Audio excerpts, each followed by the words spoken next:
어저께 어떤 책을 읽었는데 그 책의 저자가 그런 이야기를 하더라고요. 교회가 목장이 되어야 행복하고 평안하다. 그래서 교회에서 키워야 할 소에 대해서 말하더라고요. 교회가 여러 소를 키워야 된대요. 우선 먼저 키워야 될 소가 내가 먼저 사랑하겠소. 그다음에 나를 용서해 주겠소.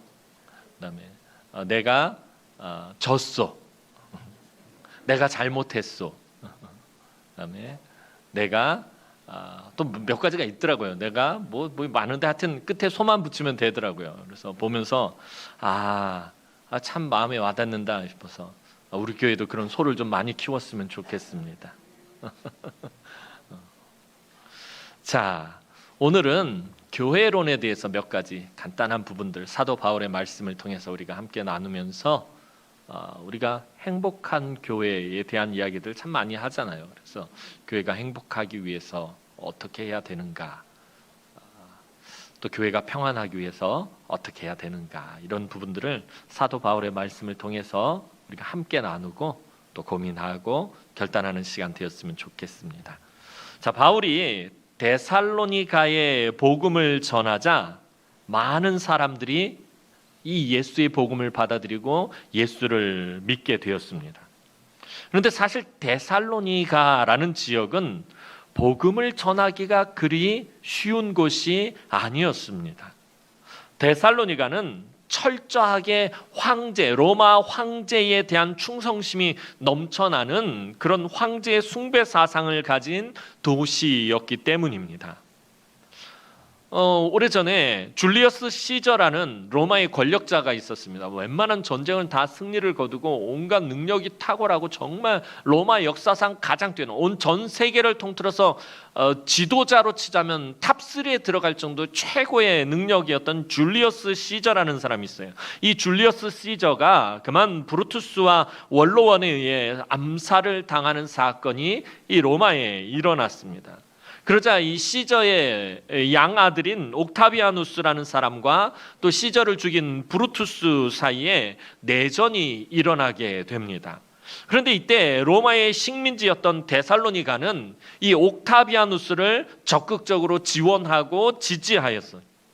옥타비아누스가 결국에 전쟁에서 승리하고 이 로마의 첫 번째 황제의 자리에 오르게 됩니다. 그러자 데살로니가에 이 옥타비아누스는 자기를 적극적으로 지지해주고 지원해준 이 데살로니가가 얼마나 고마웠겠어요. 그래서 이 데살로니가의 많은 자치권과 이곳이 이 마게도냐 지역에 있었던 아주 핵심적인 도시였는데 보통 식민지에 있는 곳에 자치권을 많이 할애하지 않습니다. 그런데 이 옥타비아누스가 데살로니가에 아주 많은 자치권과 또 경제적인 혜택을 주게 됩니다. 그래서 데살로니가는 이 황제의 보호 아래 번성하고 번창하며 아주 편안한 삶을 누려왔던 그런 도시였습니다. 그렇기 때문에 황제에 대한 충성심이 매우 강했던 도시가 바로 이 데살로니가라는 도시였습니다. 그런 도시에 바울이 예수의 복음을 전했고 기적같이 많은 사람이 예수를 믿게 됩니다. 그로 인해서 데살로니가에서 사도 바울의 영향력이 갑자기 매우 커지게 됩니다. 그런데 그 데살로니가에 살고 있던 유대인들이 이를 시기한 나머지 불량배들을 동원해서 폭동을 일으키게 됩니다. 그리고 바울은 그 폭동을 피해서 도망치듯이 데살로니가를 빠져나와야만 했습니다.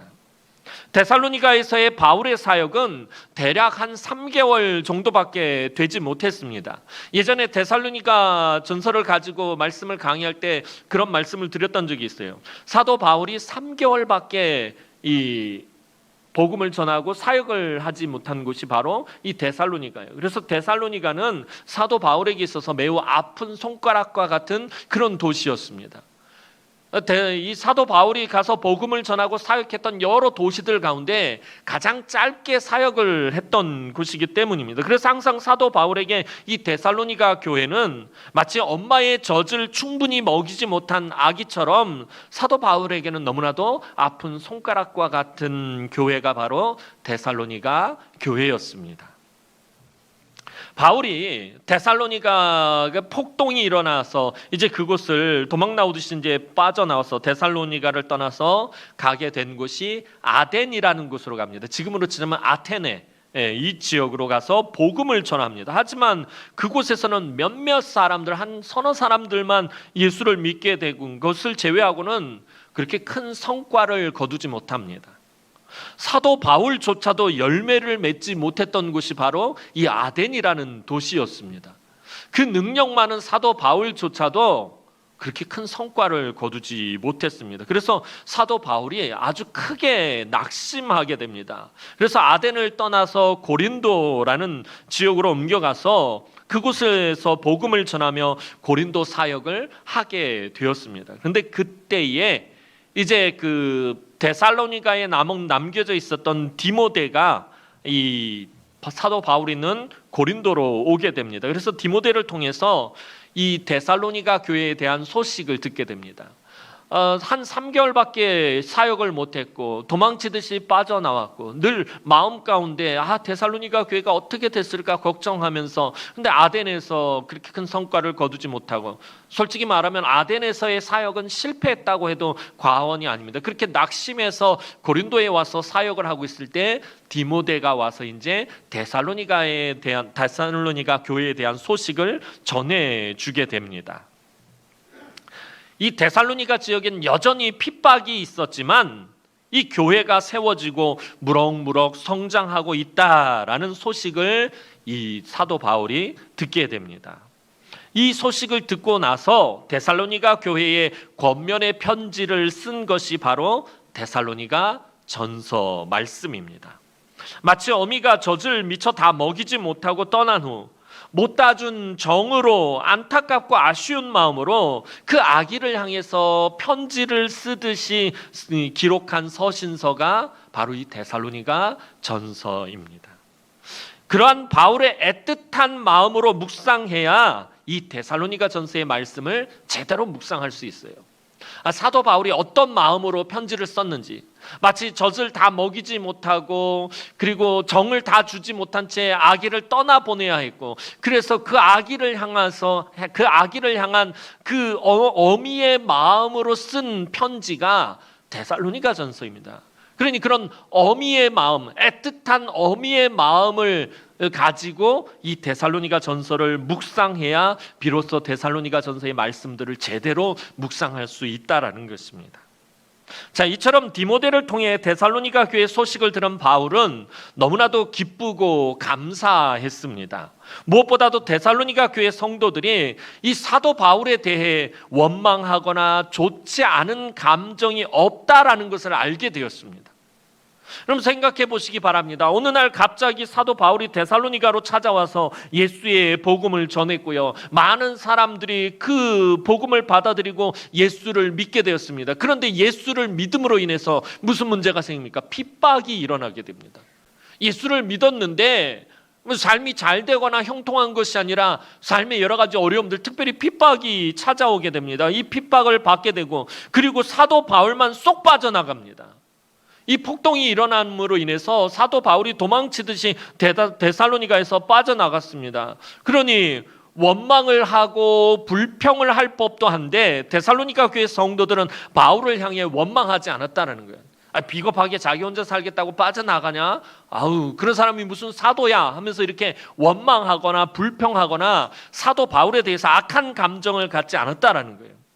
다른 교회들처럼 바울의 사도직에 대해서 의문을 품지도 않았습니다. 그래서 데살로니가 서신서에서는 사도 바울이 자기의 사도직을 변호하는 기록이 없습니다. 그만큼 데살로니가 교회 성도들은 자기들에게 예수의 복음을 전해준, 그 생명의 복음을 전해준 사도 바울을 존경하고 매우 사랑했습니다. 그래서 사도 바울은 데살로니가 교회 성도들의 그 사랑에 대해서 기뻐하고 감사하며 칭찬하고 있습니다. 데살로니가 교회 성도들은 이 사도 바울만 사랑한 것이 아니라 그 성도들끼리도 사랑이 아주 돈독했고, 또 다른 지역에 있는 성도들에게까지 그 사랑을 베푸는 사랑이 아주 넘치는 그런 교회였습니다. 그것을 사도 바울은 기뻐하고 감사하고 칭찬하고 더욱 격려하는 것이 바로 오늘 본문 말씀인 것입니다. 자, 오늘 본문 9절 말씀 우리 다시 한번 읽어보도록 하겠습니다. 9절 말씀입니다. 시작. 형제의 사랑에 관하여는 너희에게 쓸 것이 없음은 너희들 자신이 하나님의 가르치심을 받아 서로 사랑함이라. 자, 형제 사랑에 관하여는 너희에게 내가 쓸 것이 없다, 기록할 것이 없다, 권면할 것이 없다. 너희들 자신이 하나님의 가르치심을 받아 지금 서로 사랑하기 때문이다 라고 사도 바울이 말하고 있어요. 그런데 여기서 사도 바울은 데살로니가 교회 성도들이 나누는 이 사랑에 대해서 특이한 표현을 사용하고 있습니다. 그것은 형제 사랑이란 말이에요. 형제 사랑에 관하여는 하고 말하고 있죠. 이 형제 사랑이란 말의 헬라어는 필라델피아라는 말입니다. 이 필라델피아 어디서 많이 들어본 이름이죠? 미국에 있는 큰 도시 이름이기도 하고요. 근데 그 도시 이름이 필라델피아라는 말이 원래 갖는 의미는 형제 사랑이라는 말이에요. 필라는 필레오라는 사랑이라는 말과 델페이 또 아돌포스 뭐 여러 가지 그 형제를 나타내는 말과 합성해서 필라델피아라는 말이 돼요. 그래서 이게 형제 사랑이라는 뜻을 갖는 헬라어입니다. 그런데 이 필라델피아라는 말은요, 전에도 말씀드렸지만 헬라어는 이 단어 하나하나가 다 사용하는 데가 다 다르다고 그랬어요. 이 사랑이란 말도 여러 가지가 있어요.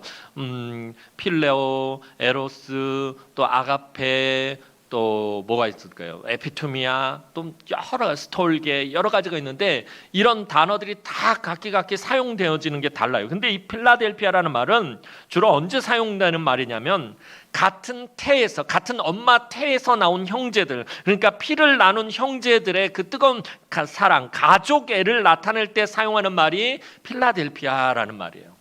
형제 간의 사랑, 가족들, 같은 엄마의 뱃속에서 태어난 그 형제들 간의 사랑을 나타낼 때 사용하는 말이 이 필라델피아 형제 사랑이라는 말입니다. 그러니까 사도 바울이 여기서 말하고자 하는 것은 데살로니가 교회 성도들이 예수 그리스도의 십자가의 피를 받아 하나님 아버지의 자녀가 된 형제의 사랑을 지금 너희가 누리고 있다, 나누고 있다라는 것을 말하고 있는 것입니다.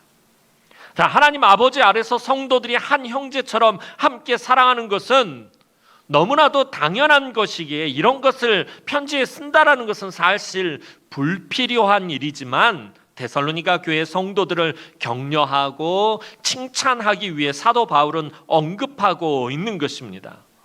핍박과 고난 속에서 그들이 서로 나누는 사랑은 하나님이 주시는 사랑이기 때문에 9절 끝에 보면은 하나님의 가르침을 받아 서로 사랑함이라 라고 말씀하고 있을 때 이 사랑은 아가페라는 단어를 사용하고 있어요. 헬라어 원전 성경을 살펴보니까 이 형제 사랑에 관하여는 너희에게 쓸 것이 없으면 너희들 자신이 하나님의 가르침을 받아 서로 사랑함이라 할 때 이 서로 사랑하다 할 때 이 사랑이란 단어는 아가페라는 단어를 쓰고 있다는 거예요. 여러분, 아가페에 대해서는 여러분들 잘 아시는 단어잖아요. 헬라어, 여러분들이 알고 있는 몇몇 헬라어 중에 가장 잘 아는 말 중에 하나가 이 아가페라는 말이에요. 아가페라는 말이 뭐예요? 하나님의 사랑을 나타내는 말이죠. 근데 어떤 사랑? 희생하는 사랑. 이 아가페 사랑의 특징은 희생하는 거예요. 자기를 희생하는 사랑. 하나님께서 독생자를 아낌없이 내어주시며 자기 아들을 죽기까지 십자가에서 희생시킨 그 사랑을 나타낼 때 쓰는 말이 바로 이 아가페라는 단어입니다. 즉 데살로니가 교회 성도들은 핍박 속에서도 지금 어떻게 하고 있다는 거예요? 예수 그리스도를 본받아 서로를 희생하며 위로하고 격려하고 사랑하며 지금 교회를 세워가고 있다는 거예요. 서로 자기를 희생하며 지금 성도들 서로를 사랑하면서 교회를 세워가고 있다라는 거예요. 지금 그것을 사도 바울이 말하고 있습니다. 그뿐만이 아니었습니다. 데살로니가 교회 성도들은 마게도냐 지역의 모든 형제에게도 차별 없는 동일한 아가페 사랑을 베풀었습니다. 이 데살로니가라는 도시는 마게도냐 지역의 수도와 같은 역할을 하는 마게도냐 지역에서 가장 큰 그런 도시였습니다. 그러다 보니까 주변에 있는 마게도냐 여러 지역에 있는 많은 사람들이 이 데살로니가를 찾곤 했습니다. 또 데살로니가가 워낙 교통의 요충지이다 보니까 많은 사람들이 오고 가는 곳이었습니다. 그런데 이곳에 방문하는 모든 형제에게도 차별 없는 동일한 희생적인 아가페 사랑을 베풀고 있었다라는 것입니다. 자, 10절 말씀 보도록 하겠습니다. 10절 말씀입니다. 시작. 너희가 온 마게도냐 모든 형제에 대하여 과연 이것을 행하도다. 형제들아 권하노니 더욱 그렇게 행하고. 자, 데살로니가 교회 성도들은 자기와 출신 지역과 종족이 다른 사람에게도 사랑을 베풀고 있어요.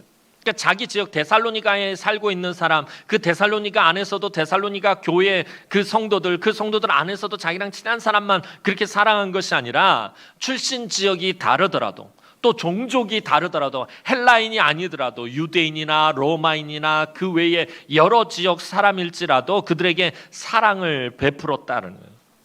또 자기와 의견이나 뜻이 다른 사람도 품고 다 사랑해 주었습니다.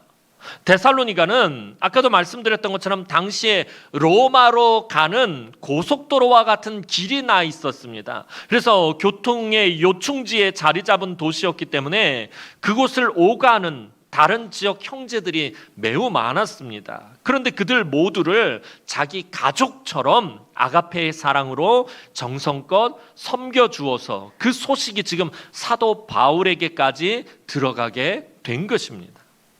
이제 사도 바울이 그런 데살로니가 교회 성도들에게 권면합니다. 뭐라고 권면하고 있습니까? 더욱 그렇게 행하고. 너희가 서로 아가페의 사랑으로 사랑하고 있고 마게도냐 형제들에게 너희가 또한 동일하게 그렇게 하고 있다. 그런데 너희에게 권면한다. 너희들 더욱 그렇게 해라라고 권면하고 있다라는 거예요. 이 더욱 그렇게 행하고라는 말은 어떤 의미입니까? 계속해서 하고 또 하라라는 것입니다. 그것을 멈추지 말라라는 것입니다. 아니 오히려 지금보다 더 하라라는 것입니다. 바울은 왜 더욱 강조하고 있는 것입니까? 이것이 주님의 몸된 교회를 교회되게 하는 바탕이 되기 때문입니다. 오늘 데살로니가 교회 성도들의 이 형제 사랑이 활발하게 흐르지 않는 교회들은 병들게 됩니다. 마치 우리 몸에 혈액이 순환되어야 우리가 건강하게 살 수 있듯이 이 형제의 사랑이 교회 안에 잘 순환되어야 그 교회가 건강한 교회가 되는 것입니다. 여러분, 교회 안에는 서로 다른 기질과 서로 다른 성격과 또 스타일이 다른 사람들이 모여서 함께 신앙생활하고 있습니다. 여러분, 교회 안에 쳐다보면 우리 교회 안에도 보면 똑같은 사람 하나도 없어요. 생긴 것이 똑같은 사람도 없고 성격이 비슷할 수는 있지만 완전히 똑같은 사람 없고요. 기질도 마찬가지고요. 스타일도 다 달라요. 자기가 좋아하는 스타일이 다 다르고요. 자기가 생각하는 게 다 다르고요. 자기가 좋아하는 음식이 다 다르고요. 자기 입맛이 다르고 기호가 다르고요.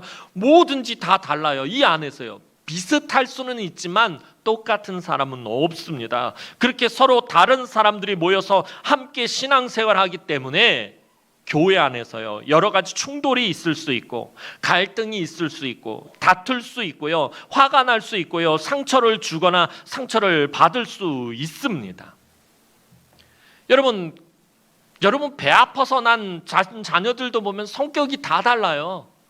똑같은 엄마 배에서 나왔는데 생긴 것도 다르고 성격도 다르고 기질도 다르고 좋아하는 것도 다르고 스타일도 다 달라요. 하물며 교회는 완전히 남들이 모인 곳인데 여기서 똑같을 것이 뭐가 있겠습니까? 다 달라요. 그러니 당연히 교회 안에서는요 갈등이 있을 수 있고요 충돌이 있을 수 있고요 다툴 수 있고요 화가 날 수 있고요 여러 가지 문제들이 발생할 수 있고 관계성의 어려움들이 있을 수 있습니다.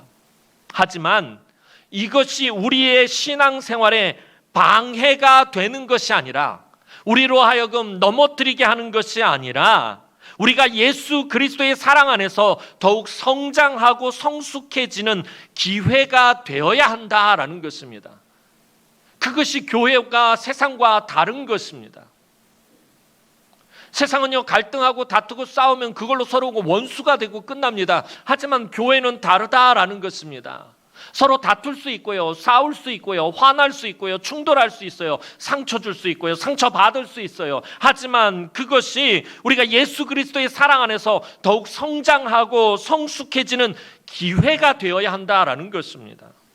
여기서 더욱 그렇게 행하라라는 사도 바울의 말은 너희가 성장하고 성숙해져라라는 의미입니다. 여러분, 성장하고 성숙하기 위해서 반드시 따르는 것이 있습니다. 자녀들을 키워봐서 아시겠지만 자녀들이 갑자기 막 클 때 겪는 고통이 있어요. 뭐죠? 성장통이에요. 자, 아이들만 그런 것이 아닙니다. 어른들도 마찬가지예요. 나이가 60이 되건 70이 되건 80이 되건 성장하기 위해서는 성장통을 겪게 되어 있어요. 80이 되었다고 해서 성장통을 겪지 않는 것 아닙니다. 저도 50대가 되었어도 성장하고 성숙하려면 저도 성장통을 겪어야 합니다. 때로는 여러 가지 문제들, 목회하다 보면 참 많은 문제들을 접하게 되고 참 많이 힘들고 고통스러울 때가 많아요. 말씀을 전할 때, 말씀을 준비할 때 전에도 말씀드렸던 것처럼 제가 하지 못하는 걸 성도들에게 권면하고 선포해야 될 때 얼마나 고통스러운지 모릅니다. 밤에 잠을 못 자요. 너무 괴로워요. 그러한 고통을 통해서 제가 성숙해지고 성장해야 돼요. 그런 성장통을 겪어야 한다라는 것입니다. 여러분들, 교회 안에서 여러분들의 믿음과 여러분들의 신앙과 여러분들의 인격이 성장하고 성숙하려면 당연히 성장통을 겪어야 합니다. 성장통을 겪지 않고 성장하겠다라는 것은 잘못된 것입니다. 우리가 교회 안에서 누군가와 충돌이 있을 때, 누군가와 갈등할 때 이것은 내가 고민하거나 갈등할 것이 아니라 오히려 형제 사랑의 기회로, 내가 성장하고 성숙하는 기회로 삼아야 한다라는 것입니다. 여러분, 관계성에 어려움이 있거나 관계성이 막히거나 분노의 감정이 일 때, 그래서 저와 여러분들이 해야 하는 것이 무엇입니까? 요즘 제가 자주 강조해서 언급하는 것입니다. 예수 그리스도의 사랑을 붙들어야 하는 거예요. 그래서 늘 말씀드리지만 우리의 힘과 능력과 의지로는 이런 문제 해결할 수 없어요. 여러분, 누구와 갈등이 있어요. 집에서 아내와 대판 싸웠어요. 남편과 아주 막 엄청 싸웠어요. 용서하기가 쉽습니까? 쉽지 않아요. 그렇게 사랑해서 결혼한 부부지간에도요, 감정이 상해서 싸우고 나면 서로 용서하기가 쉽지 않아요. 내 배 아파서 낳은 자식하고도 의가 상했을 때 그 자식과 자식을 서로 용서하고 관용을 베풀기가 쉽지 않아요. 의지로 되지 않는다는 거예요. 내가 누구를 용서해야지, 내가 누구를 사랑해야지, 내가 누구에게 관용을 베풀어야지, 내가 누구에게 가서 용서를 구해야지. 여러분, 아무리 의지가 있어도 그게 쉽지가 않다라는 거예요. 그래서 우리가 어떻게 해야 되는 거예요? 예수의 사랑에 매여 있어야 된다는 거예요. 그래서 예수의 사랑을 붙들 수밖에 없는 것입니다. 그리고 우리가 항상 기도할 수밖에 없어요. 여러분들, 늘 부딪히는 문제가 결론적인 게 그거잖아요. 내 힘으로 할 수 없구나. 내 힘으로 아내를 사랑할 수 없고, 내 의지로 내 남편을 사랑할 수 없고, 내 능력으로 내 자녀들을 사랑할 수가 없구나. 내 힘과 능력과 의지로 용서할 수가 없어요. 그래서 우리가 그 예수의 사랑을 붙들기 위해서 그래서 기도할 수밖에 없는 거예요. 우리가 예수의 사랑을 체험하지 않으면 여러분, 절대로 형제 사랑을 실천할 수 없어요. 주님께서 나를 위해서 얼마나 놀라운 사랑을 베푸셨는지 그 십자가의 사랑을 내가 체험하지 않으면요, 절대로 내가 형제 사랑을 할 수 없다라는 거예요. 전에 말씀드린 것처럼 사랑은 기본적으로 두 단계를 거쳐야 합니다. 여러분, 사랑에는 반드시 이 두 단계가 있어야 합니다. 먼저는 내가 사랑을 받는 거예요. 내가 사랑을 받는 것이고, 그 다음은 사랑을 하는 거예요. 내가 받은 그 사랑으로 다른 사람을 사랑하는 거예요. 사랑은 처음부터요 다른 사람을 사랑하는 것에서 시작하지 않아요. 우리에겐 그런 능력이 없어요. 그렇게 할 수 없어요. 예수 그리스도께서 나에게 베푸신 그 놀라우신 사랑을 내가 체험해야, 내가 깨달아야 그 사랑으로 다른 사람을 사랑할 수 있게 되는 것이에요. 그래서 우린 먼저 예수 그리스도의 그 놀라운 십자가의 사랑을 체험해야 해요. 그 십자가의 사랑을 체험하지 못하면 우리의 사랑은 헛된 것이에요. 무능력한 사랑이 되고 마는 것이에요. 그래야 우리가 그 사랑으로 서로 사랑할 수 있게 되는 것입니다. 그래서 우리 주님은 요한복음 13장 34절에서 이렇게 말씀하십니다. 요한복음 13장 34절 말씀 보도록 하겠습니다. 시작. 새 계명을 너희에게 주노니 서로 사랑하라. 내가 너희를 사랑한 것 같이 너희도 서로 사랑하라. 이 말씀을 보면요, 새 계명을 너희에게 주노니 서로 사랑하라. 내가 너희를 사랑한 것 같이 너희도 서로 사랑하라. 라면서 우리가 순서를 이 문자대로 받아들여서 서로 사랑하는 게 먼저라고 생각하는데 절대 그렇지가 않다라는 거예요. 내가 너희를 사랑한 것 같이 너희도 서로 사랑하라라는 이 말은요, 다시 풀어서 말하면 너희가 내 사랑을 알지 못하고 내 사랑을 체험하지 못하면, 내 사랑을 깨닫지 못하면, 너희 안에 내 사랑이 넘치지 못하면 너희가 서로 사랑할 수 없다라는 말과 같은 말인 것입니다. 우리가 먼저 예수 그리스도의 그 놀라운 십자가의 사랑을 체험하고 그 사랑으로 서로 사랑하라라는 주님의 말씀입니다. 나같이 자격 없는 사람, 나 같은 모질이, 나같이 참 쓸데없는 사람, 이 사람을 위해서 얼마나 놀라운 희생과 헌신과 섬김이 십자가에서 있었는지 그것을 깨닫고 그 놀라운 사랑을 체험하지 못하면 우리가 서로 사랑할 수 없다라는 것입니다. 왜냐하면 주님이 말씀하시는 이 사랑은 자기를 희생해야 하는 아가페의 사랑이기 때문입니다. 자기의 성격을 누르고 자기의 주장을 굽히고 자기의 고집을 꺾고 자기를 십자가에 주님과 함께 못 박아야만 가능한 사랑이기 때문입니다. 그래서 사도 바울은 갈라디아서 2장 20절에서 내가 그리스도와 함께 십자가에 못 박혔나니 그런즉 이제 내가 사는 것이 아니요 오직 내 안에 계신 예수께서 사시는 것이다 라고 말하고 있어요. 나를 위해서, 나를 사랑하사 나를 위해서 자기 몸을 버리신 하나님의 아들을 믿는 믿음 안에서 사는 것이다 라고 말해요. 주님이 나를 위해서 베푸신 그 사랑으로 저와 여러분들이 살아가게 되어 있다라는 것입니다. 그러니 우리가 교회 안에서건 가정에서건 서로 사랑하기 위해서 가장 먼저 선행되어야 되는 것은 내가 그리스도의 사랑을 체험하고 내가 예수의 그 십자가의 사랑을 내가 알아야 한다라는 것입니다. 그렇지 않으면 우리가 절대로 서로 사랑할 수 없다라는 것입니다. 그래서 우리가 더욱 하나님 앞에 무릎을 꿇고 기도할 수밖에 없는 거예요. 왜? 우리가 서로 사랑하려고 보니까 내가 너무나도 연약한 자라는 것을 깨닫게 되는 거예요. 내 힘으로는 내 아내를 사랑할 수조차 없고 내 남편을 사랑할 수조차 없고 내 자녀들도 사랑할 수조차 없고. 여러분, 사랑과 나의 욕심과 욕망을 구분할 수 있어야 돼요. 자녀를 향한 나의 욕심과 욕망을 마치 사랑으로 착각할 때가 있어요. 그러면 아내를 향한 나의 욕심과 욕망을 사랑으로 착각해서는 안 된다라는 거예요. 내가 참 내 아내를 사랑할 수조차도 없는 그렇게 연약하고 허물이 많고 참 보잘것없는 존재라는 것을 깨달아야지 하나님 앞에서 비로소 내가 하나님의 사랑을 붙들 수 있고요.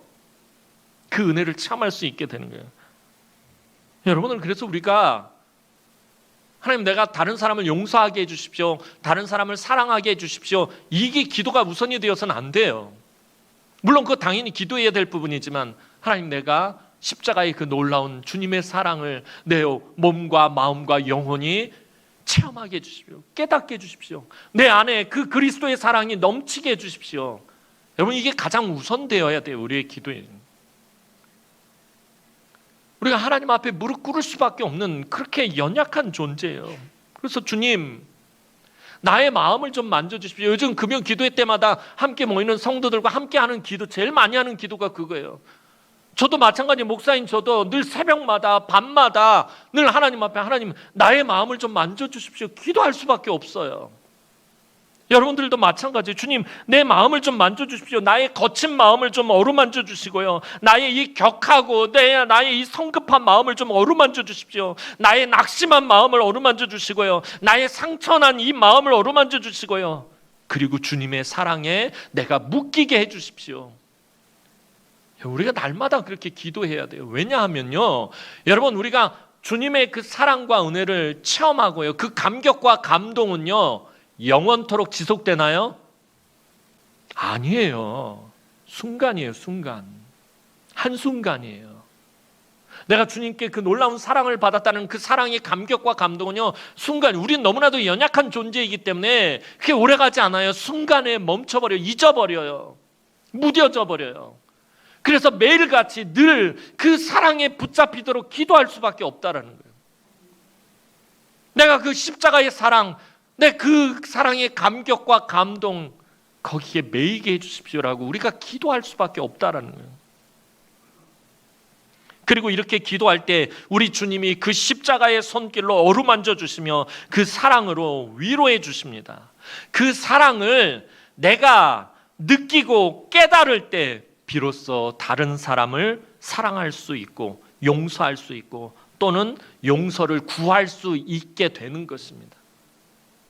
한국교회가 그토록 사랑에 대해서 외치고 선포하는데 불구하고 왜 맨날 오히려 사랑이 없고 이런 문제들이 생기는 이유가 무엇입니까? 앞에 반드시 선행되어져야 되는 예수 그리스도의 그 십자가의 사랑을 체험하지 못하고 뒤에 서로 사랑하려고 하니까 안 되는 거예요. 사랑의 능력이 나타나지 않고요, 사랑이 지속적이지 않고요, 사랑이 식어버리는 거예요. 그래서 우리가 끝까지 우리 주님의 사랑에 묶여 있어야 된다라는 거예요. 전에도 말씀드린 것처럼 주님의 사랑에 우리가 묶여 있으면 우리가 때로는 감정의 파도가 일어서 또 어떤 갈등과 관계성의 문제로 인해서 내 안에 감정의 파도가 일어나서 내가 흔들리거나 요동할 수는 있지만 떠내려가지는 않는다라는 거지. 그게 주의 사랑에 묶여 있어야 된다는 거예요. 비록 흔들리거나, 우린 연약한 존재이기 때문에 비록 흔들리거나 요동하거나 상처받을 수는 있지만 떠내려가지는 않게 된다는 거예요. 그래서 우리가 주의 사랑에 매여 있어야 되는 것입니다. 그래야지 내가 다른 사람을 사랑할 수 있고 다른 사람을 용서할 수 있고 그리고 또 다른 사람에게 용서를 구할 수가 있어요. 나를 용서해 주세요. 이어서 사도 바울은 권면의 말씀을 이어갑니다. 11절 말씀 보도록 하겠습니다. 11절 말씀입니다. 시작. 또 너희에게 명한 것 같이 조용히 자기 일을 하고 너희 손으로 일하기를 힘쓰라. 자, 또 너희에게 명한 것 같이 조용히 자기 일을 하고 너희 손으로 일하기를 힘쓰라. 여기서 이 조용히 자기 일을 하라라는 말에 헬라어 원전의 문장을 직역하면, 이게 지금 의역한 건데요, 직역하면 어떤 뜻이냐면 조용히 하기를 열심히 하라라는 말이에요. 그래서 이 말이 뭔가 하고 또 다른 버전의 성경들을 살펴봤는데, 영어 성경 보니까 NIV 버전을 보니까 이 조용히 한다라는 말을 quiet life라고 표현하고 있어요. quiet life, 조용한 삶이요. 조용한 삶을 힘써라라고 사도 바울이 말하고 있는 거예요. 이것은 여러분 그저 입을 다물고 아무 말도 하지 말고 조용히 가만히 있어라 이런 의미가 아니에요. quiet life, 조용한 삶, 이게 무엇과 연결된 말씀이냐면 하나님의 말씀을 깊이 묵상하는 시간을 가지라는 것입니다. 너희가 하나님의 말씀을 깊이 묵상하는 시간을 가지면서 하나님의 소리를 듣기 위해서, 하나님의 음성을 듣기 위해서 자기의 소리를 멈출 줄 알아야 한다는 거예요. 하나님의 음성을 들으려면 나의 소리를 죽여야 된다는 거예요. 나의 소리를 줄이지 않으면 절대로 하나님의 음성을 들을 수 없다라는 거예요. 그게 조용한 삶, quiet life인 거예요. 사람들의 평가와 칭찬과 나의 만족함이 아닌 하나님의 말씀에 나의 말과 나의 행동과 나의 생각과 나의 판단을 비춰보는 겸손의 자세를 의미하는 말입니다. 그리고 사도 바울은 너희 손으로 일하기를 힘쓰라 라고 권면하고 있습니다. 이 너희 손으로 일하기를 힘쓰라, 이 말이 무슨 의미입니까? 이 당시에 그리스 로마 문화권에 있는 사람들은요, 이 그리스 철학의 영향을 굉장히 많이 받았어요. 지난번에 말씀드렸던 것처럼 특별히 이 플라톤 철학의 영향을 많이 받다 보니까 육체적인 것은 부정하고 선하지 않은 것으로 여겨요.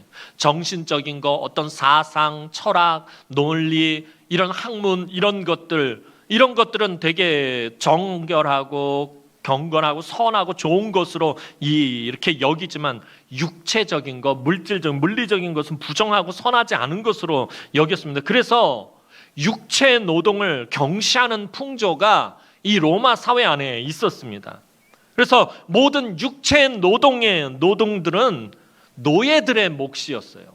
로마 사회에서 모든 노동은 노예들이 도맡아서 했습니다. 그러다 보니 교회 안에서도 섬기고 헌신하는 것에 대해서 조금 꺼리는 그런 경향이 있었습니다. 식탁 봉사라든지 그 외에 여러 가지 힘들고 굳은 일들과 같은 섬기고 헌신하는 일은 종의 신분의 성도들이 맡아서 하였고, 이 주인의 신분에 있는 성도들은 드러나고 보이고 인정받는 그런 일들만 하려고 했습니다. 오늘날도 교회 안에서 힘들고 어려운 봉사는 하지 않으려는 그런 경향이 있습니다. 사람들 눈에 보이지 않거나 칭찬받고 인정받지 않고 내가 드러나지 않고 박수받는 자리가 아니면 굳이 나서서 하려고 하지 않습니다. 조금만 힘들고 불편하면 섬기려 하지 않습니다. 그래서 사도 바울은 교회 안에서 낮은 자리에서 서로 섬기고 헌신하는 일에 더욱 힘쓰라고 권면하고 있는 것입니다.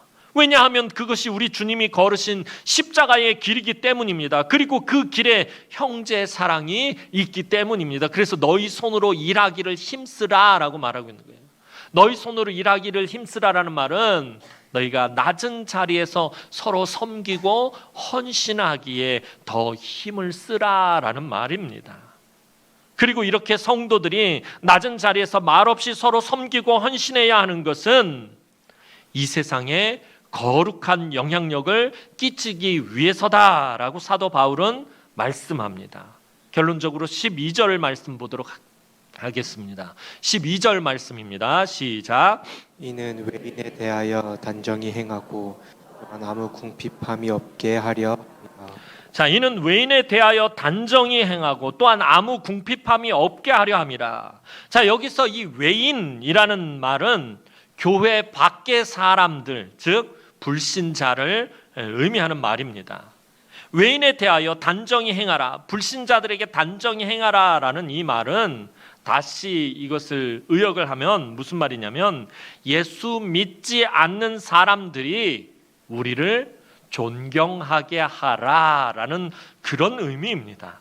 즉 예수 믿는 사람들이 이 세상에 어떤 영향력을 끼치라는 거예요? 선한 영향력을 끼치라는 거예요. 경건하고 선한 영향력을 끼치라는 말씀입니다. 우리가 세상 사람들이 단번에 신앙을 가지게 할 수는 없어도 적어도 교회에서 신앙생활하는 예수 믿는 사람들을 볼 때, 서로 형제 사랑을 나누는 그 예수 믿는 사람들을 볼 때 교회 다니는 사람들은 무언가 다르구나 하는 것을 느낄 수 있어야 한다라는 것입니다. 애굽 왕의 시위 대장이었던 보디발은요, 하나님을 신실하게 믿는 이 요셉을 보면서 요셉이 분명히 애굽 사람들과는 무언가 다른 것이 있다라는 것을 느꼈어요.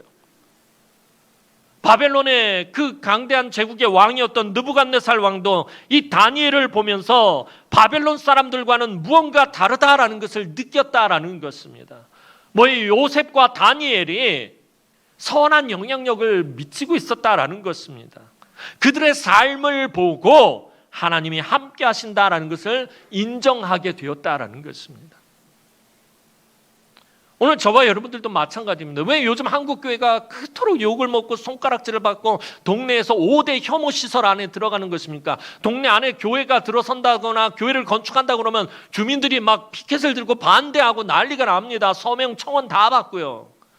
왜 그런 것입니까? 교회가 선한 능력을 끼치지 못하기 때문에 그런 거예요.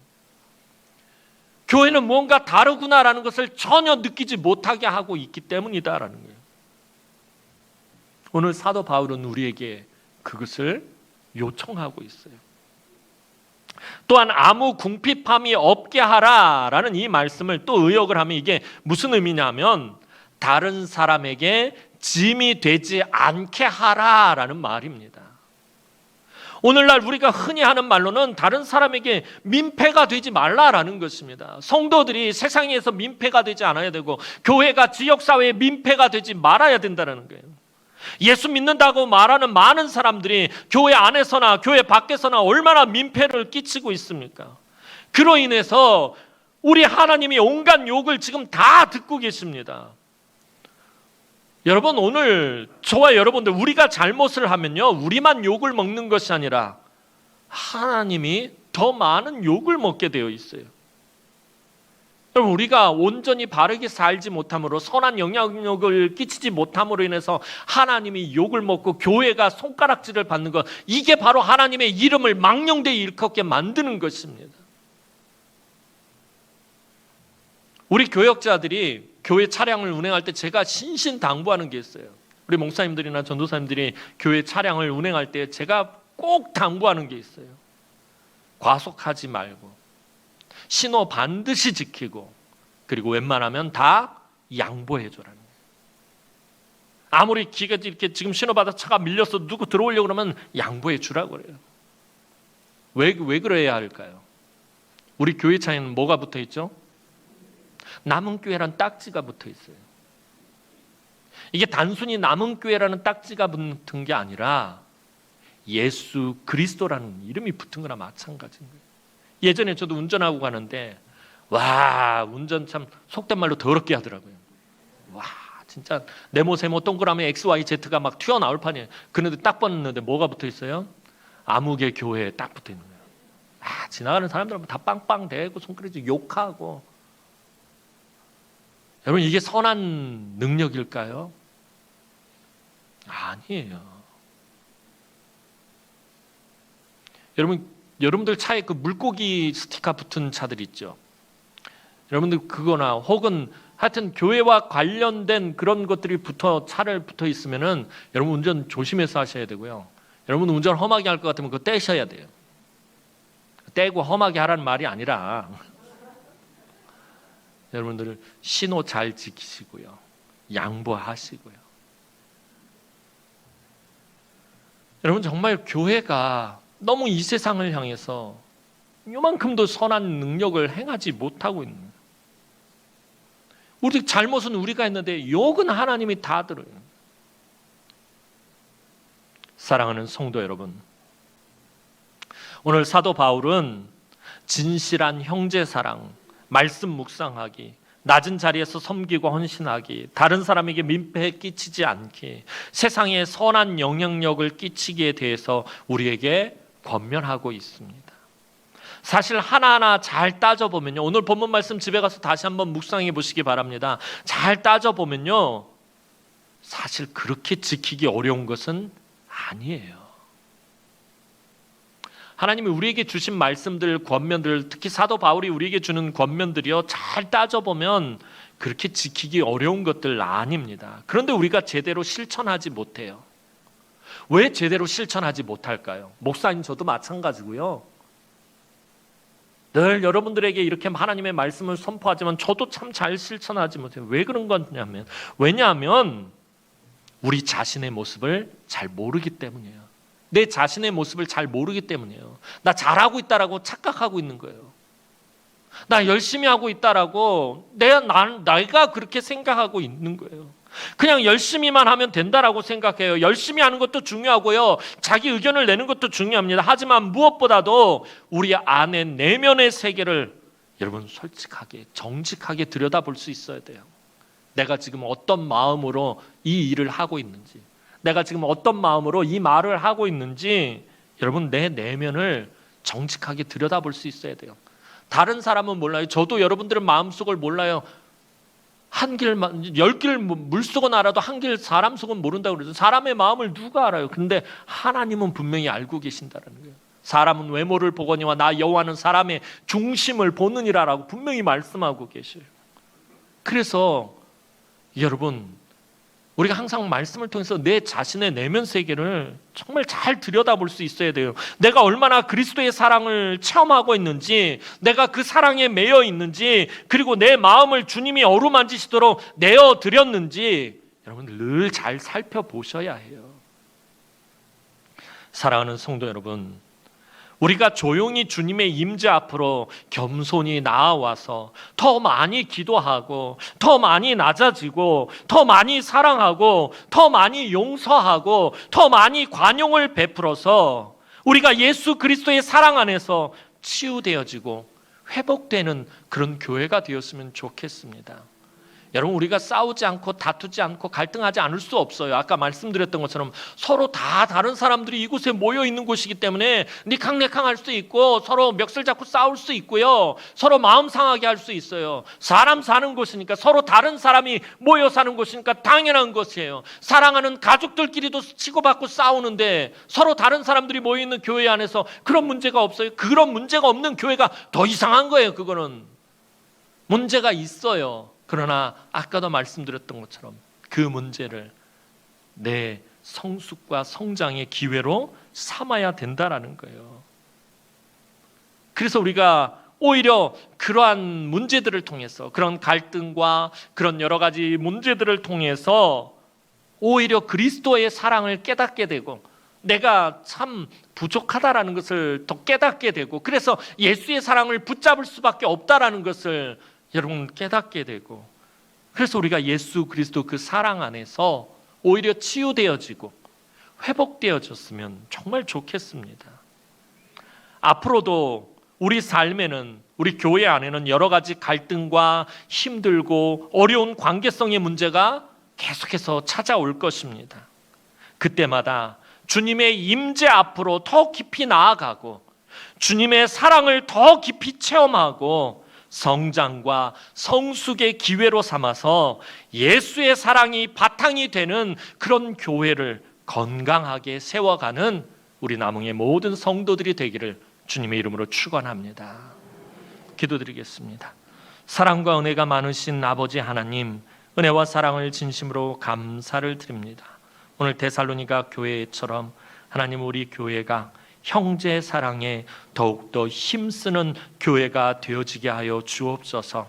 앞으로도 우리 교회 안에는 하나님 여러 가지 문제들과 또 갈등과 힘들고 어려운 일들이 찾아올 것입니다. 하나님 그때마다 우리가 예수 그리스도의 사랑을 매이게 하시고 예수 그리스도의 사랑을 붙들게 하시고 예수 그리스도의 사랑을 더 깊이 체험하게 하셔서 하나님 이 성장통을 통하여서 오히려 우리의 사랑과 믿음이 성장하고 성숙해지는 기회가 되어질 수 있도록 은혜를 베풀어 주옵소서. 그래서 예수의 사랑이 바탕이 되는 하나님 그런 건강한 교회를 계속해서 세워갈 수 있도록 은총을 베풀어 주옵소서. 감사드렸고 예수님의 이름으로 기도하옵나이다. 아멘.